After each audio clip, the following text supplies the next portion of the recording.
Sang Yu is a lonely, poor scriptwriter with no job, no friends, and dead parents. His main problem, however, is that he hasn't been able to sleep in over half a year because every time he does, a demon appears in his dreams and transforms them into violent nightmares.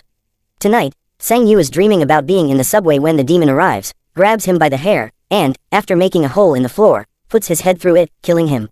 He wakes up right after his dream self dies and intends to do some writing, but his landlord knocks at his door, claiming he's brought him some food.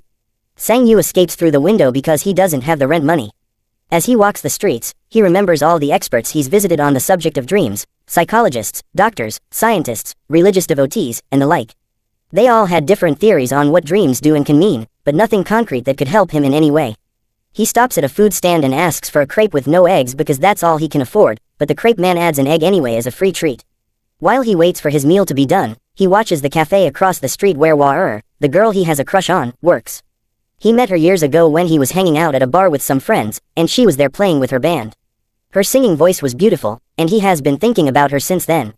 Once his crepe is ready, Sang Yu sits down to enjoy it, but he's suddenly startled by Sang Ji, his manager. Sang Yu starts running away and drops his crepe on the way, but he's too weak to go too far, and Sang Ji eventually catches him. He takes him to a restaurant where he makes him watch as he eats, scolding him for not respecting his contract and not handing in a script on time. Sang Yu tries to explain that his insomnia doesn't allow him to concentrate and write, but Sang Ji doesn't listen and demands that the script be done in 10 days.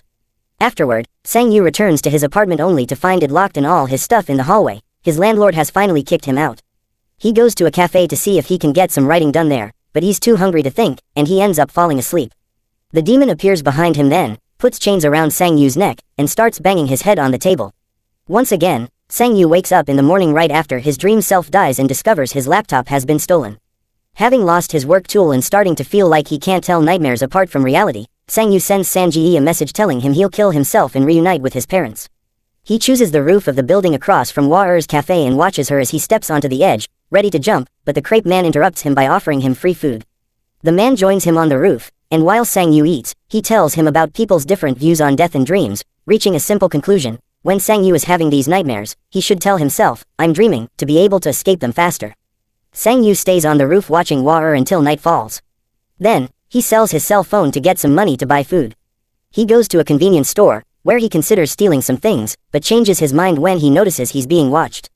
The food he purchases is eaten outside the store, where Sang Yu is shocked to be suddenly approached by Wa-er, who shows concern for him. This feels too good to be true, and Sang Yu quickly sees why. Wa-er is actually the demon, who starts pushing him against the glass. To the store clerk, this looks like Sang Yu is having some kind of panic attack. The demon picks up Sang Yu, and as he stabs him with his sword, he throws him through the window. Sang Yu holds onto the sword as he remembers the crepe man's advice and reminds himself that he's dreaming, which allows him to wake up right in the middle of being thrown. In real life, he's also flying through the shattered glass, and while he isn't stabbed, he mysteriously finds the demon's sword in his hands. He runs away before the ambulance the clerk called for arrives, and he stays at the park all night, examining the sword and making sure he isn't dreaming again. In the morning, he goes to the flea market to sell it, and all the buyer's eagerness to buy makes him realize he has something valuable in his hands. So instead, he decides to go to a pawn shop, where they pay him the sword's actual value, 20,000. Sang Yu wastes no time and starts spending it. He gets a new computer, eats at a nice restaurant, and stays at a fancy hotel. When night falls, he takes some sleeping pills and waits for his usual dream to kick in. This dream is also happening in the hotel, so he leaves his room and explores the hallway, grabbing a vase and saying, "I'm dreaming." But nothing happens. He decides to explore a little more, and that's when the demon appears, chasing after him with a giant gold axe. The demon hits him with his weapon and tosses him around, causing quite a number of injuries, but after a few hits, Sang Yu manages to grab the axe and says, "I'm dreaming." Once again, he wakes up with the weapon in his hands and no wounds to be seen. The axe is sold at the same pawn shop, and the money is immediately spent again. Sang Yu gets nice clothes, a new car, and spends the night drinking with some women at a bar. When he returns to his hotel room, though, he doesn't let them come inside with him, he just gives them money for a cab before going to bed. Tonight, he's trying a new trick. He looks at pictures of an important museum in a book before falling asleep, and the trick works because the dream happens in the same exact place he saw in the photographs. Sang Yu looks around, admiring all the antiques before sitting to wait for the demon to arrive. This time it arrives with a firearm, which goes against his plan. Sang Yu begins running and dodging the bullets, but eventually, the demon catches up with him and kills him. Sang Yu wakes up in his hotel bedroom,